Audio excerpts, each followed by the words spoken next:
Assalamualaikum warahmatullahi wabarakatuh. Untuk kali ini saya akan berbagi resep di mana ini kesukaan istri saya yaitu makaroni pedas manis ya. Di sini bumbunya terdiri dari kencur, cabai merah besar, kemudian ada bawang merah, bawang putih, dan juga ini cabai merah besar yang kering. Sebelumnya ini sudah saya lakukan perebusan terlebih dahulu supaya pada saat saya blender itu mudah untuk hancur. Ya, kalau misalkan ditambah dengan cabai rawit atau apapun itu boleh ya cabenya, jenis cabenya. Nah, kemudian di sini saya tuangkan sedikit air untuk membantu di sini untuk penghancuran bumbunya.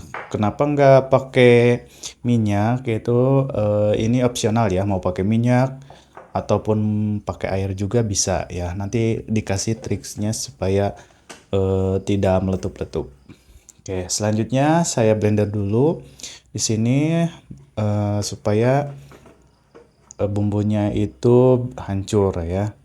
Nah, pastikan pada saat blender kalau misalkan nanti dilihat itu bumbunya masih tidak hancur, misalnya kurang airnya, boleh tambahin air sedikit ya.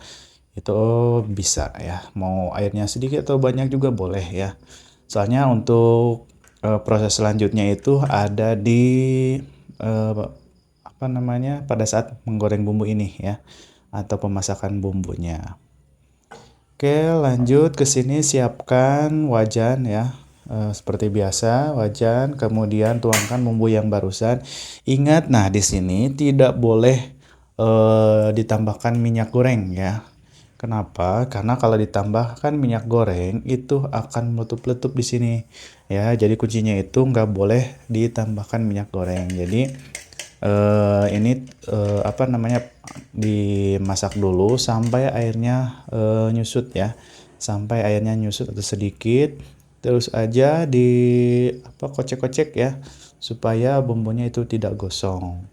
Nah, kalau misalkan sudah bumbunya mulai sedikit airnya, kemudian pastikan juga apinya itu jangan terlalu besar.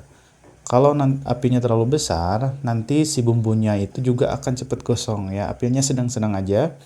Jadi terus diaduk-aduk sampai si bumbunya ini matang dan juga aromanya nanti akan kecium bumbunya.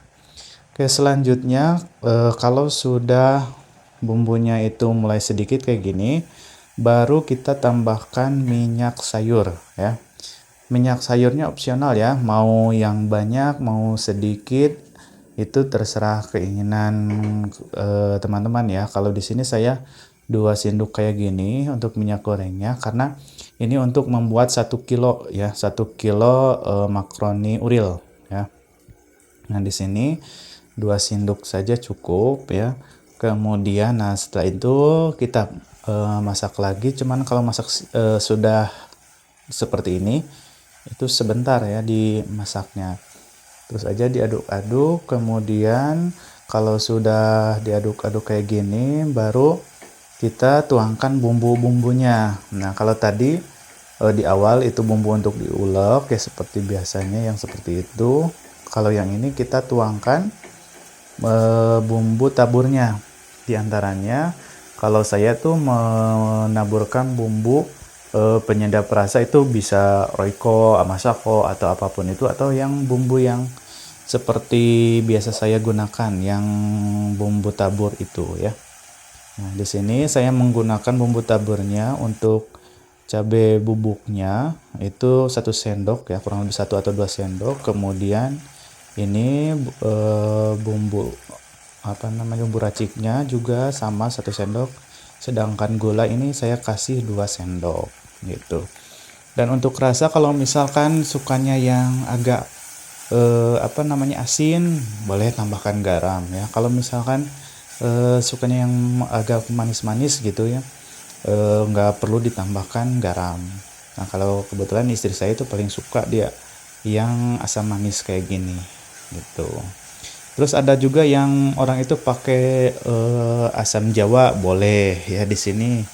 Tapi kebetulan istri saya kurang senang ya Untuk selanjutnya kita akan melakukan penggorengan makaroni urilnya. Di sini pastikan ya api kompornya sudah dalam keadaan panas ya. Jangan terlalu besar juga apinya, ya api sedang aja. Nah, di sini saya tuangkan makaroninya, dipastikan pada saat melakukan penggorengan dibolak-balik aja terus ya, karena makaroni uril itu dia mudah gosong kayak gitu ya. Jadi terus aja dibolak-balik ya. Kalau misalkan perlu dikecilin apinya, boleh kecilin. Tapi kalau misalkan dirasa cukup, tidak terlalu besar juga ya, itu boleh kayak gitu. Nah, ini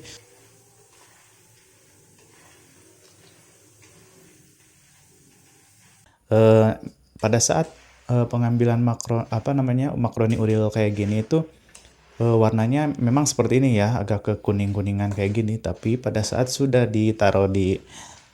ditiriskan, maksudnya itu nanti si makaroninya akan makin kecoklatan ya, tapi tidak akan mempengaruhi rasa.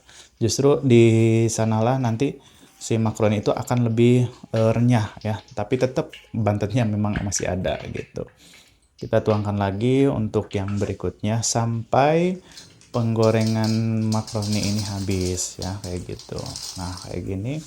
Terus diambil lagi. Pokoknya pastikan seperti yang saya kasih saran di video sebelumnya itu, bahwa pengaturan api kalau bisa lebih dikontrol lagi ya, karena kalau misalkan kita terlalu fokus memasak, itu kadang api itu menjadi besar, bukan besar, maksudnya itu si minyak itu makin panas gitu. Nah, setelah semuanya beres, nah ini saya lakukan pencampuran bumbu ya, bumbu yang sebelumnya kita buat di sini dicampurkan, dipastikan semuanya rata gitu. Nah, kalau sudah semuanya rata kayak gini, nah kelihatan ya agak berminyak, itu emang karena dari bumbu ya.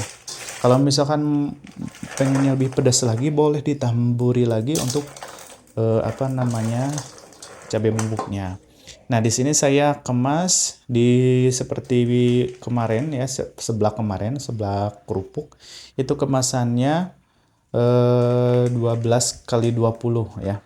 12 kali 20 ini ukuran standing pouch-nya. Di sini saya timbang kurang lebih 105 graman ya. Itu menghasilkan 10 ya, 10 kayak gini, 10 pieces ya. Nah, ini yang pastinya makaroninya enak, mantap pokoknya. Boleh dicoba ini makaroni dengan versi saya ya, yang bumbunya itu pedas manis. Oke. Selanjutnya saya akan informasikan buat teman-teman, di mana di sini saya membutuhkan bahan ya untuk pembuatannya, yaitu 1 kg makaroni uril atau spiral. Harga per kilonya yaitu Rp16.000. Sedangkan minyak sayur itu setengah liter, itu juga masih banyak ya, karena di sini tidak menyerap minyak. Harganya itu kisaran Rp7.000. Kemudian bumbu keseluruhan yang barusan di video itu seperti bawang, penyedap, kemudian cabai dan lain sebagainya, itu saya kasih kisaran Rp10.000. Sedangkan untuk kemasan pouchnya itu perhitungannya, satu pouch itu lumayan mahal juga ya. Kalau misalkan mau dikemas dengan yang lebih kecil lagi juga bisa. Untuk selanjutnya, jumlah produk itu menghasilkan 12 bungkus, sedangkan harga pokoknya itu per bungkusnya Rp3.000-an. Selanjutnya untuk harga jual, kebetulan di saya itu kisaran Rp5.000 per bungkus. Dan total keuntungan yang didapatkan untuk penjualan 12 bungkus atau 1 kilo itu menghasilkan keuntungan Rp23.000. Nah, itulah perhitungan yang saya lakukan. Kalau misalkan mau dikalikan dengan produksi misal 1 kilo, 2 kilo, 3 kilo, dan seterusnya, itu bisa dikalkulasikan saja. Oke, terima kasih atas perhatiannya. Jangan lupa ikuti terus channel YouTube saya. Nanti ke depannya saya akan berbagi tips dan informasi seputaran bisnis ya, baik itu untuk ide jualan dan lain sebagainya. Terima kasih. Wassalamualaikum warahmatullahi taala wabarakatuh.